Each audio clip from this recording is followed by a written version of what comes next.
жан жақты көріп жүргім келеді да, и жұмысым да соған сай болса деп ойлаймын бұйырса. Бірақ негізі Алматының табиғаты, ауа райы ұнайды. Иә, енді өте Думан, қош келдіңіз. Аккуратно, әдемі жауаптарда сондай өзіне бір сенімді бір жігіт келіп тұр негізі.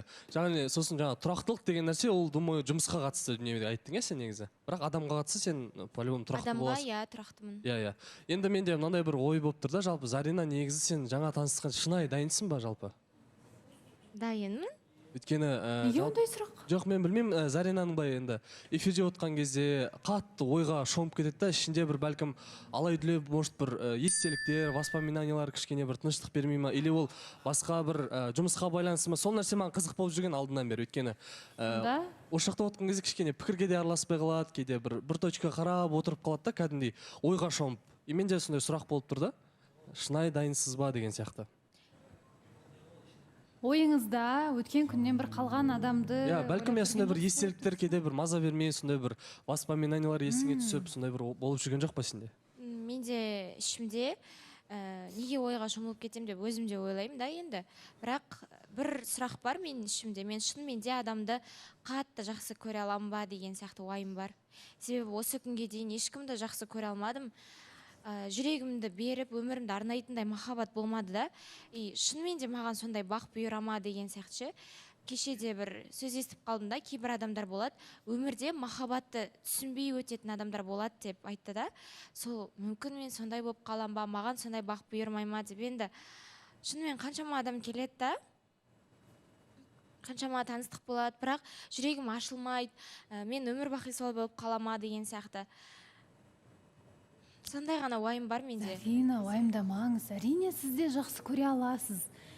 Бұл жаңағы бірнеше қарым-қатынас сізге бір енді сәтсіз демей қояйын, бірақ нәтижесіз болғаннан кейін сіз ойлауыңыз мүмкін, күмәндануыңыз мүмкін.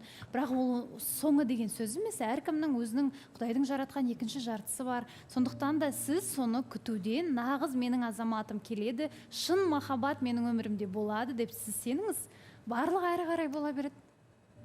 Бәлкім тіпті қазір келіп отырған Думан да махаббатыңыз шығар. Енді оның барлығын уақыт көрсетеді. Өзі болады, ондай қиын сәттер көбейіп кеткен кезде артынан бір күшті қуаныш келеді ғой. Мүмкін сондай болып, осы үміткер болып Думан келген шығар деп үміттенемін енді. Ал көбіне сіз ер азаматтардан көңіліңіз қалғаннан кейін сондай ойлар жиі бола ма? Иә, дөп түстіңіз ғой Баласахан. Негізі сондай мен мысалы Думан танымаймын ғой, бірақ Думаннан мен мың нәрсені күдіктенем да. Мүмкін ол былай айтсашы, мүмкін ол ортаға шығып мен былай айтсашы, мүмкін ол берген уәдесіне тұрмасашы деген сияқты. Уже мен ол адамды андай қорқып тұрам, үркіп тұрам, маған не істейді екен, қай жерімнен пышақ сұғады екен деген сияқты бір қорғанып алам да. Мен еркін өмір сүргім келеді, адамды еркін жақсы көргім келеді, еркін ашылғым келеді да. Бірақ солай андай алдыңғы таныстықта да сондай болып қалды, жабылып қалдым. Бұл жолы енді сәтті болады деп үміттенемін. Бірақ мен енді түсінген сияқтымын, сіздің жаңа да ойланып шыққаныңыз, әрбір қарым-қатынасқа сіз потенциалды менің болашақ адамым келді деп қарамайтын сияқтысыз. Сіз қазір бұл жолы қандай, менде жаңағы факап деп айтып жатамыз ғой, қай жерден сүрінеді екен, бұл адам қандай маған артық сөз айтады екен, ауыр сөз айтып қалады екен деп күту ол дұрыс емес, Зарина. Махаббатқа сенсеңіз, ол уақыт өте келе өзіңізге келеді, барлығы пайда болады, адам барлығын сеніп тапсыру керек. Иә, сол сеніммен енді жұмыс жасаймын барынша. Сенуге тырысам, позитивті ойлауға тырысам. Өзіңізге мүмкіндік беріңіз. Жүрегіңізді ашылып, мен сізге айтпаймын бірден сеніп кетіңіз дегендей айта алмаймын. Бірақ барынша адам туралы жақсы ойлап, бірінші жақсы ойлап бастап көріңіз жігіт, ер азамат туралы. Содан кейін уақыт өте келе көресіз енді. Шымылдықты ашамыз ба? Иә, ашайық. Шымылдық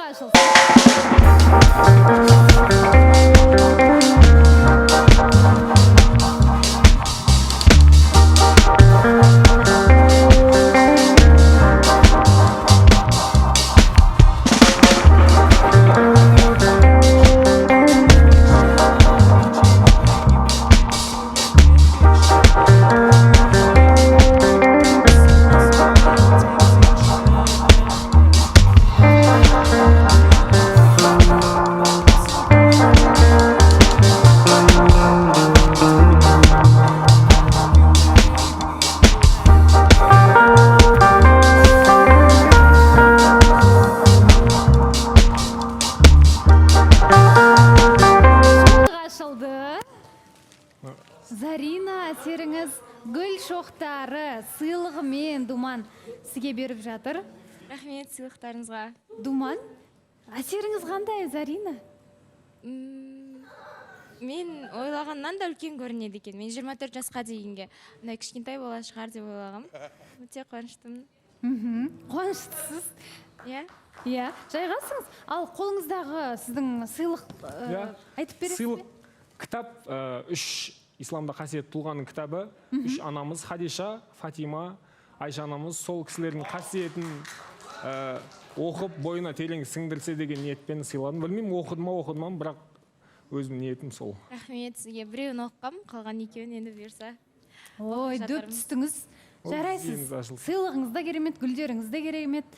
Зарина, сырласуға барасыз ба? Әрине, сырласайық. Жақсы, сіздерді шығарып салайық.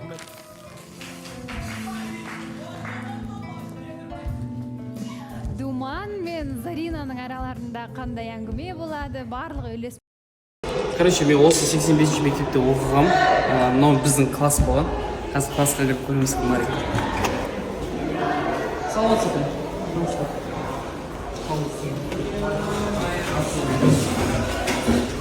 Осы біздің кабинет, осы жерде оқып, осы жерде білім аламыз. Тоғыр, ана жерде кім отырады сіздерде? Ана сол жерде. Аяғын қыз. Молодец. Мен сол жерге отырғам.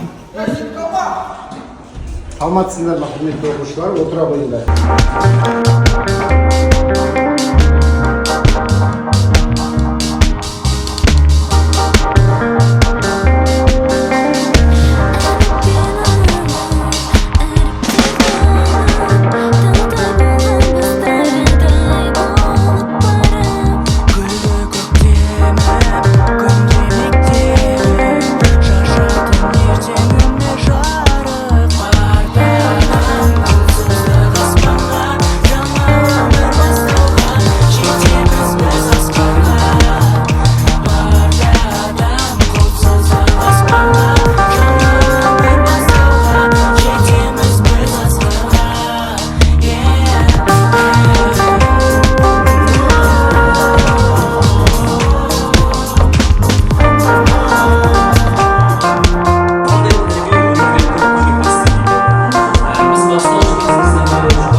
Дисциплинаны бізге қатты үйреткен, тәрбие, дисциплина, жауапкершілік көп осы кісілерден үйренгеннен кейін қазір сол өте көп көмегін тигізіп жатыр. Жұмыста да болсын, басқа жерде де болсын, дисциплина, тәртіп ол кез келген жерден тез көмектеседі. Осы нәрсені сіздерден алдық. Көп рахмет.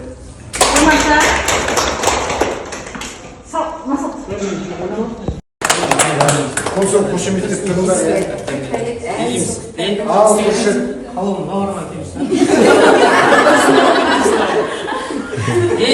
Жетістік па? Есімім Қошет.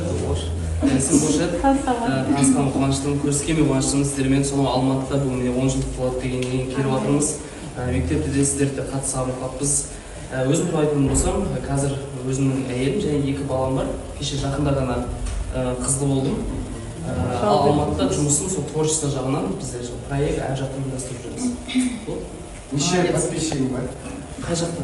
Инстаграмда, ТикТокта 490 мың, Инстаграмда 281 екен. Тамаша. Яғни сіздердің сыныптастарыңыз осындай үлкен ауқымды аудиториямен жұмыс жасап жатқаны біз үшін мақтаныш, мысалы үшін ше. Менің